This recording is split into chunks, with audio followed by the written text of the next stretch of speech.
Bonjour, bienvenue dans mes réflexions. Je suis de la France d'en bas. J'ai 58 ans, je travaille depuis l'âge de 20 ans. Je fais partie des salaires modestes. Depuis que je travaille, il y a toujours une bonne raison pour nous demander de faire des efforts. On est trop payé, on ne produit pas assez, donc c'est de notre faute s'il y a des délocalisations. Aujourd'hui, on nous dit il faut travailler plus longtemps. Dans ce deuxième volet, j'ai cherché comment on pourrait améliorer la vie quotidienne des Français. Comme toujours, je cherche les infos sur Internet. Et à chaque fois, je donne mes sources.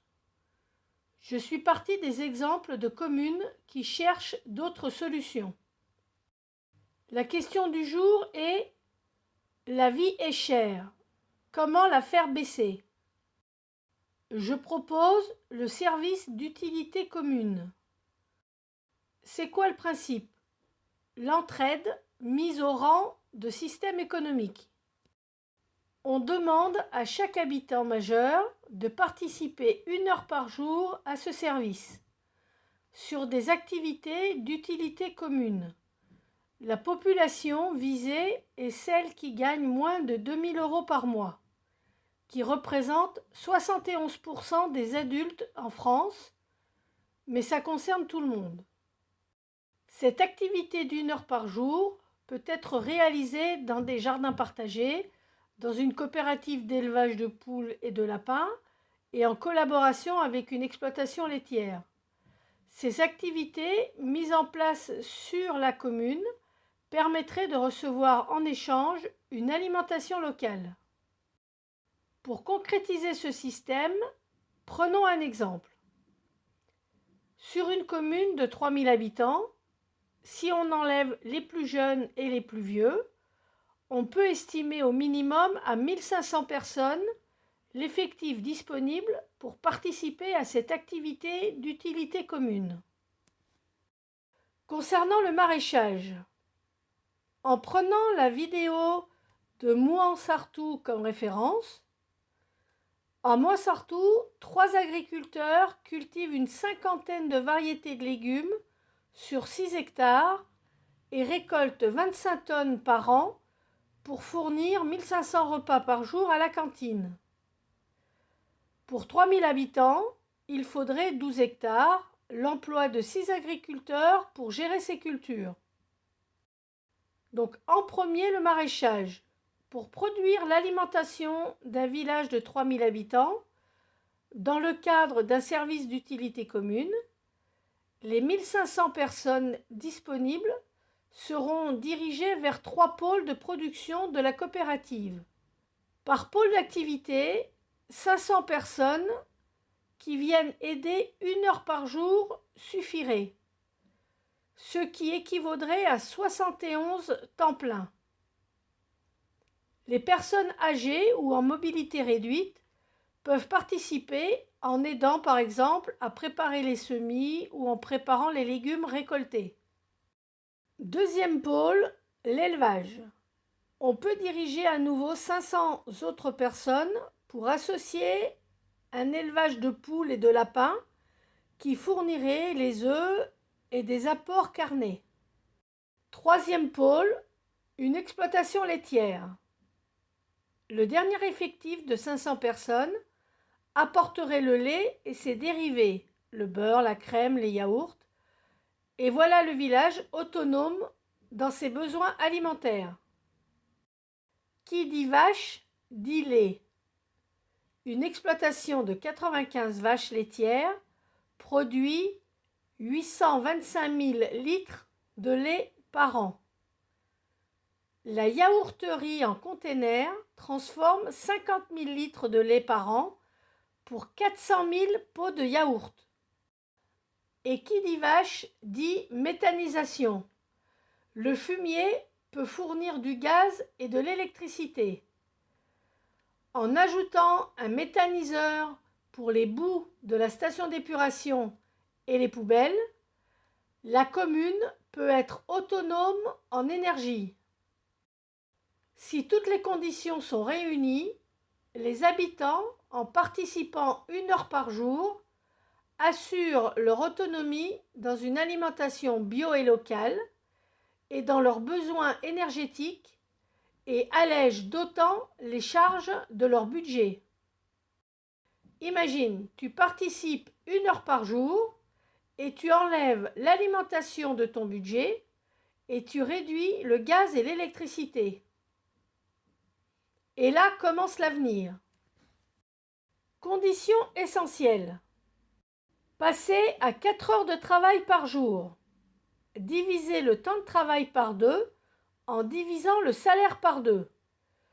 Le 1er mai 2022, le SMIC est passé à 1 299 € net. Il passerait donc à 850 €. À partir de 18 ans et jusqu'au décès, est attribué un salaire universel de 500 €, quels que soient les revenus, et en remplacement de toutes les aides sociales existantes. La condition pour recevoir ce revenu universel, c'est de fournir 1 heure de travail au service d'utilité commune à hauteur de 5 heures par semaine.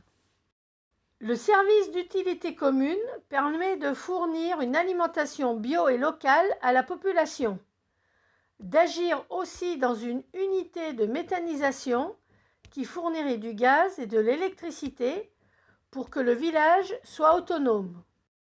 En conclusion, une personne participant au service d'utilité commune touchera 500 € s'il est au chômage. Et pour 4 heures de travail payées au SMIC, il aurait un minimum de 1 350 €.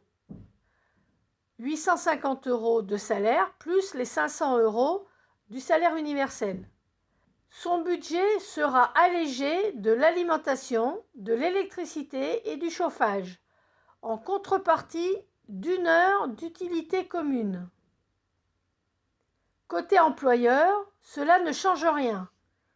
En divisant le temps de travail par 2 et en divisant le salaire par 2, les charges ne changent pas par rapport à la masse salariale. Les personnes étant obligées de travailler des journées entières cotisent le double pour la retraite. Donc, chaque trimestre travaillé en double comptera pour 2 trimestres.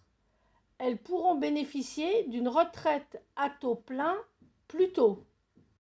En divisant le temps de travail par 2, on multiplie les emplois par 2, ce qui veut dire qu'il n'y aura pas assez de chômeurs pour répondre aux nouvelles demandes d'emploi. Dans certains domaines, on ne pourra pas trouver assez de monde pour doubler l'effectif. Par exemple, si on part du cas d'une infirmière, le salaire moyen d'une infirmière actuellement est de 1 700 € par mois. Avec ce système, elle toucherait 1 000 € pour 4 heures de travail. Devant la pénurie d'infirmières, on lui demanderait de travailler le double, mais en heures supplémentaires, c'est-à-dire 1 500 € pour les 4 autres heures, plus les 500 € de salaire universel, soit au total 3 000 €, ce qui peut être un atout pour attirer les nouvelles générations dans ce métier. Combien ça coûterait? Le revenu universel coûterait pour une personne 6 000 € par an. Pour 52 millions de majeurs, ça revient à 312 milliards par an.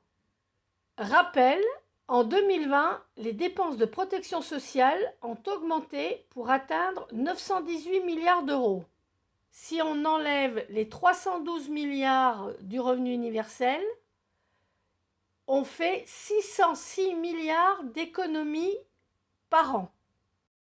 À la fin 2021, la dette publique s'élève à 2 834 milliards d'euros. Si on pouvait faire ces 600 milliards d'économies, on divise donc les 2835 par 600, ce qui fait moins de 5 ans pour rembourser la dette.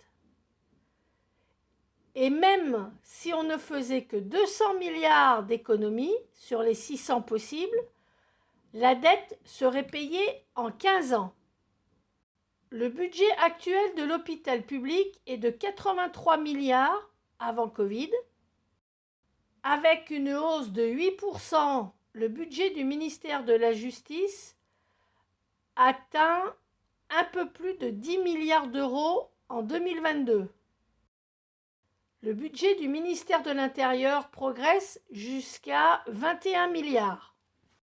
L'éducation nationale bénéficie d'une augmentation de son enveloppe pour un total de 55 milliards. On peut facilement doubler ce budget de 170 milliards avec les 400 milliards d'économies possibles. En résumé, le temps de travail sera de 4 heures par jour. Le salaire est divisé par 2. Pour les personnes devant travailler 8 heures, un départ à la retraite plus tôt. Le salaire universel de 500 € dès la majorité. 1 heure de service d'utilité commune par jour. Une autonomie alimentaire bio et locale. Une autonomie énergétique. Et ça permet en plus 1 heure d'activité physique par jour. L'État fait des économies, il peut améliorer son service public et rembourser sa dette. Les Français améliorent leurs conditions de travail et leur niveau de vie. Et pas de charge en plus pour les employeurs. Au final, pour une fois, tout le monde y gagne.